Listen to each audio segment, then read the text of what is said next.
Estas férias leve o Observador no bolso. Na praia, no campo ou entre viagens, acompanhe toda a atualidade sem limites. Assine com 40€ de desconto e habilite-se a ganhar uma estadia de 2 noites num dos hotéis boutique da Small Portuguese Hotels. Este verão, desligue da rotina, não da informação. Assine em observador.pt. A seguir...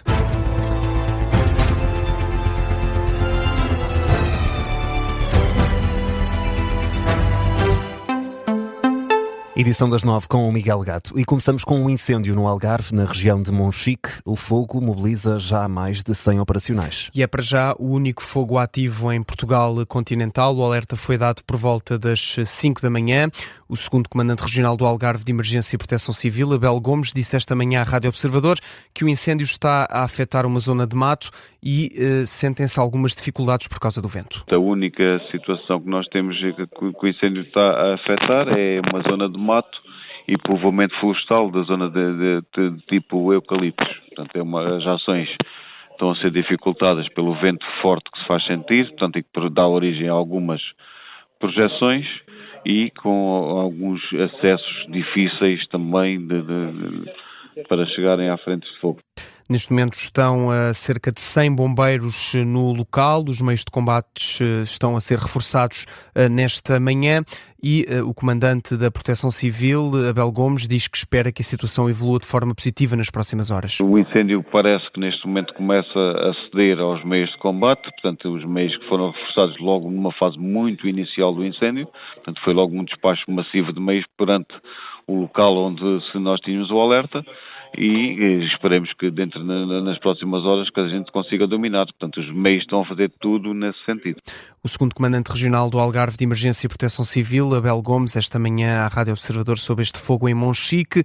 Mais de 20 concelhos do interior norte e centro e do distrito de Faro estão hoje em perigo máximo de incêndio rural, segundo o Instituto Português do Mar e da Atmosfera.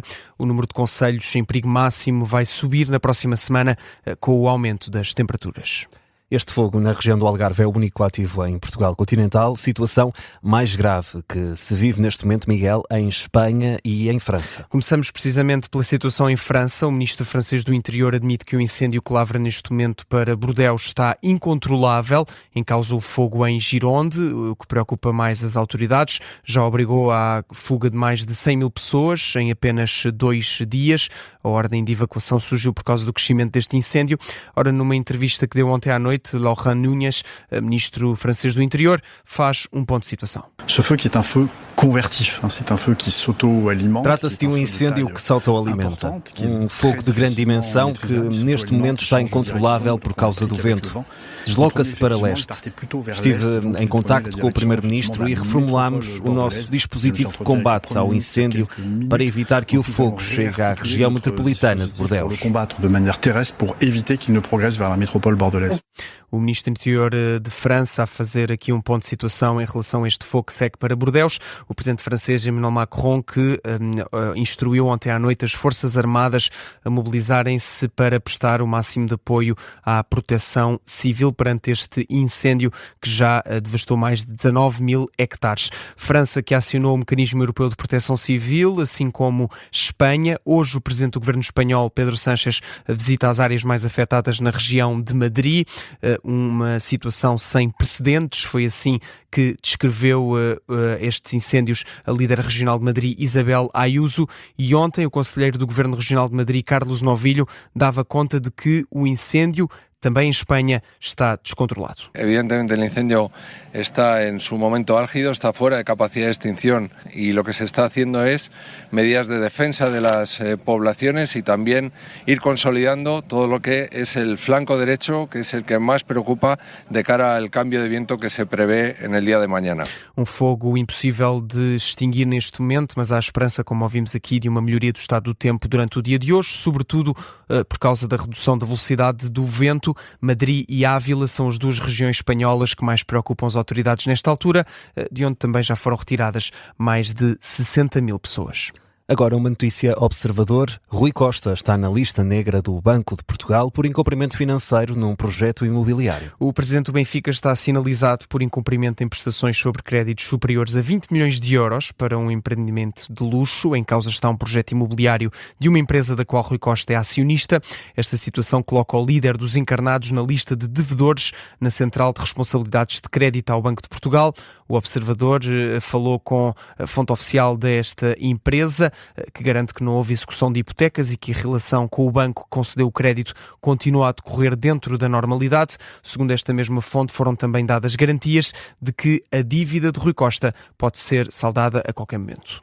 Ainda há polémica com o ministro da Administração Interna. André Ventura acusa o PS de estar refém de poderes ocultos, no caso Luís Neves. O presidente do Chega acha estranho que os socialistas não estejam a pedir mais esclarecimentos ao ministro e também antigo diretor da Polícia Judiciária. O Partido Socialista, para além de conhecer muito bem o que é que são investigações de corrupção e de desvio de dinheiros, o Partido Socialista tem um critério seletivo, que é só fala de quem não lhe convém. Ou seja, fala se não forem do Partido Socialista ou ligados ao Partido Socialista. O Partido Socialista já falou de muitos outros casos e já exigiu explicações. O que é que se tornou gritante aqui foi perceber que com todos os elementos que vinham a público, o Partido Socialista continuava em silêncio. E isso levanta-me a suspeita, francamente, honestamente, com toda a transparência, de achar que os partidos em Portugal estão reféns de poderes ocultos. E em Portugal não podem existir poderes ocultos para lá do poder do povo. André Ventura, em declarações ontem à noite, o presidente do Chega anunciou que vai pedir a realização de uma comissão parlamentar de inquérito em setembro para que o ministro da Administração Interna possa prestar mais esclarecimentos sobre as polémicas em que está envolvido. E a iminência das comissões parlamentares de inquérito é o tema do explicador desta manhã, para ouvir depois do Jornal das 11. Aliás, falamos de mais um ministro que está nessa mira, depois das polémicas com a correção das provas. Livre, PCP e Bloco de Esquerda juntam-se ao PS e defendem, lá está, uma comissão parlamentar de inquérito ao ministro da Educação. Uma posição transmitida ontem por parte de António Filipe do PCP, Rui Tavares do Livre e Fabián Figueiredo do Bloco de Esquerda. Admitem que podem também chamar o ministro da Educação a prestar mais esclarecimentos sobre os processos de correção de exames. Isto aconteceu na manifestação que decorreu ontem à porta do Ministério, onde cerca de 200 estudantes pediram a admissão de Fernando Alexandre. Exigem também o alargamento dos prazos de candidatura ao ensino superior e a isenção total das taxas de reapreciação dos exames nacionais. Ontem o Ministro da Educação dava conta de um aumento de cerca de 40% nestes pedidos, relativamente ao ano passado. A segunda fase dos exames nacionais terminou ontem e a classificação destas provas inicia-se na segunda-feira.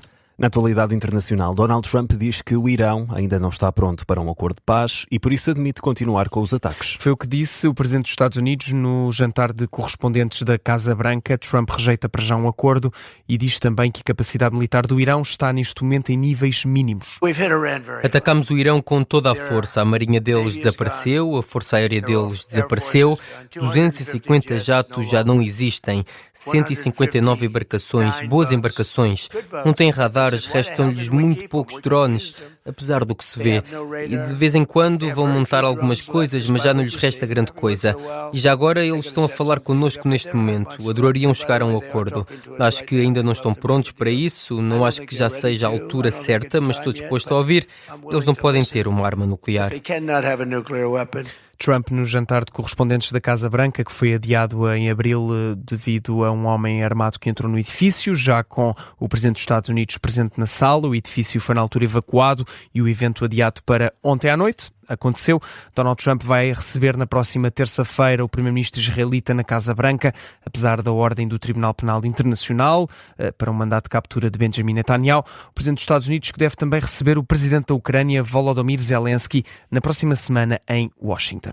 Entretanto, um alerta deixado pelo Presidente da Ucrânia, que garante que a Rússia, esta noite, pode vir a realizar um ataque massivo em território ucraniano nas próximas horas. Volodymyr Zelensky diz que o ataque pode vir a atingir solo ucraniano ainda hoje, mas diz que esse ataque pode acontecer nas próximas 48 horas. Pede por isso à população ucraniana que fique atenta aos alertas de ataque aéreo. Sabemos através da nossa inteligência e parceiros que os russos têm preparados mísseis para um novo ataque massivo contra a Ucrânia. O ataque pode vir a acontecer hoje. Temos informação preliminar que vai acontecer nas próximas 48 horas. Por favor, favor, tenham cuidado e prestem atenção aos alertas de ataque aéreo. O presidente da Ucrânia, Volodymyr Zelensky, num vídeo publicado na rede social X, a dizer que o Kremlin pode atacar de forma massiva a Ucrânia nas próximas horas. E neste Jornal das 9 vamos ainda ao futebol, até porque Futebol Clube do Porto e Sporting jogam hoje os respectivos jogos de apresentação aos sócios. Os Leões entram em campo às 7h30 da tarde no estádio José Alvalade, diante dos franceses do Mónaco. Os adeptos do Sporting vão ter a oportunidade de ver pela primeira vez no próprio estádio a autêntica panóplia de reforços de Rui Borges para esta temporada. Já o campeão Futebol Clube do Porto joga meia hora depois no estádio do Dragão, às 8 da noite, frente aos ingleses do Aston Villa. Jogos com relato aqui em direto na Rádio Observador, emissão especial de desporto logo depois do Jornal das 7.